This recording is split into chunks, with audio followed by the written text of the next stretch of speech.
হে দোস্ত দেখিলে চাগে নেপালত কি হৈছে একজেক্টলি একমাহ আগত আমাৰ আপাৰ আছামত যি হৈছিল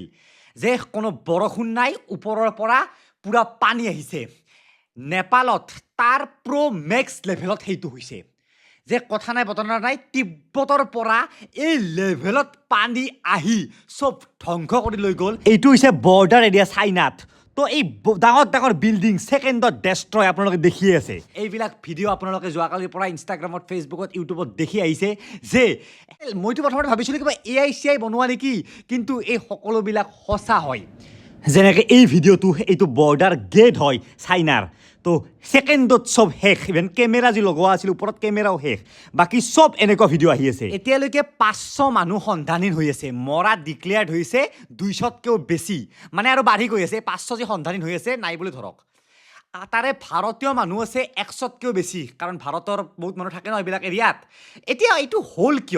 কিয় এনেকৈ কোনো বৰষুণ নাই কোনো ভূমিকম্প নাই কোনো ধৰণৰ একো চাইন নোহোৱাকৈ পানী আহিছে যেনেকৈ আপাৰ আছামত আহিল তাতো তেনেকৈ আহিছে তো ইয়াৰ গোটেই কথাখিনি আমি মেপখন চাই বুজিব পাৰিম একচুৱেলি যে হৈছে কি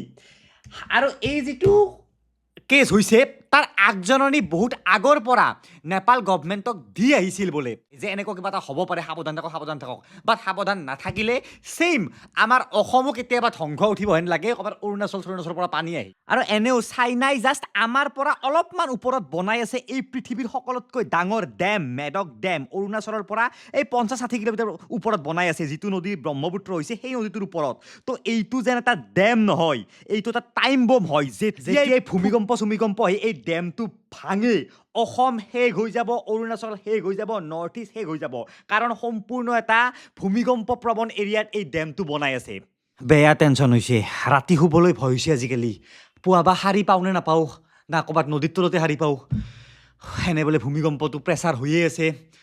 বাৰু যি কি নহওক এতিয়া মেইন নেপালত কি হ'ল আগতে চাওক এইখন নেপাল আৰু এই যে ৰঙা চিন দিয়া আছে এইখিনি হৈছে কাঠমাণ্ডু নেপালৰ ৰাজধানী তো কাঠমাণ্ডুৰ পৰা ওপৰত এই এৰিয়াটো হৈছে তিব্বত যিটো চাইনাই লৈ লৈছে গম পাইছে তো ইয়াতে গোটেই ঘটনাটো হৈছে এইবিলাক যে লিখা আছে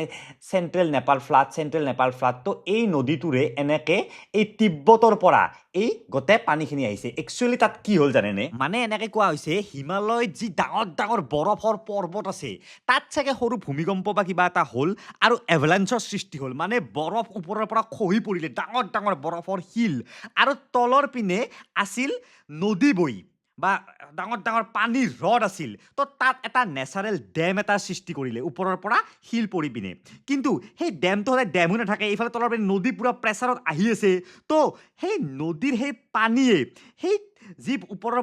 পৰা শিল সেই শিলৰ ডেমটো ভাঙি পেলালে ভাঙি পৰি গোটেই শিল বৰফ পানী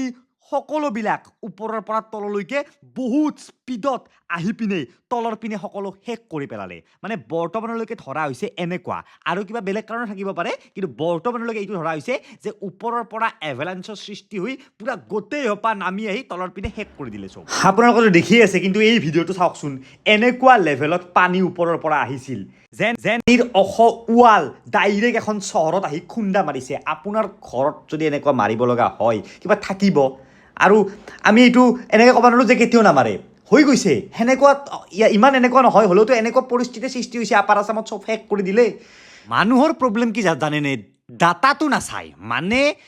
য'ত আজি হিমালয় পৰ্বতখন আছে তাত সাগৰ আছিল কিছু লাখ বছৰ আগতে আমি য'ত বৰ্তমান থিয় দি আছোঁ আমাৰ দেশখন এই দেশখন আছিল ক'ৰবাত আফ্ৰিকাৰ কাষত এনেকৈ আহি পিনে সেই ইউৰোপিয়ান প্লেটক খুন্দা মাৰি দিয়াৰ ফলত সেই হৈ গ'ল কিন্তু এই যে সেইটো হৈ গ'ল সেইটোতো ষ্টপ হৈ যোৱা নাই না কোনোবাই কৰি দিছে আৰু কত নাযায় হিমালয় উঠিয়ে আছে ওপৰত এতিয়াও বা হিমালয় সেই প্লেট দুখন সেই হৈয়ে আছে তো সেনেকুৱা ঠাইত কনষ্ট্ৰাকশ্যন যদি কৰিব যায় হ'বই আৰু সেই ভুলে এতিয়া কৰিব গৈ আছে চাইনাই যিটো মেডক ইমান ডাঙৰ এটা ডেম বনাব গৈ আছে ভূমিকম্প একদম আৰ্থকুৱেকজনত সেইটো যদি ভাঙি যাব লগা হয় গোটেই ব্ৰহ্মপুত্ৰ নদীটো শেষ কৰি দিব অসম চব শেষ কৰি দিব তো কি ক'ম আৰু এনেকৈ মৰিম যেন লাগিছে আৰু এইটোৱে আৰু ইমানবোৰ দেখিও চকুৰ আগত আজি কাজিৰঙাত কি হৈ আছে প্ৰকৃতিক ধ্বংস কৰাৰ এটা চেষ্টা আজি ক'ৰবাত কি হৈ আছে কিবা কৰাৰ চেষ্টা কি হ'ব আৰু মানুহ যদি ইমান বেছি এৰোগেণ্ট মানুহতকৈ বেছি এৰগেণ্ট ভাই নেচাৰ হয় দেচোন কি কৰা কৰ আমিও আছোঁ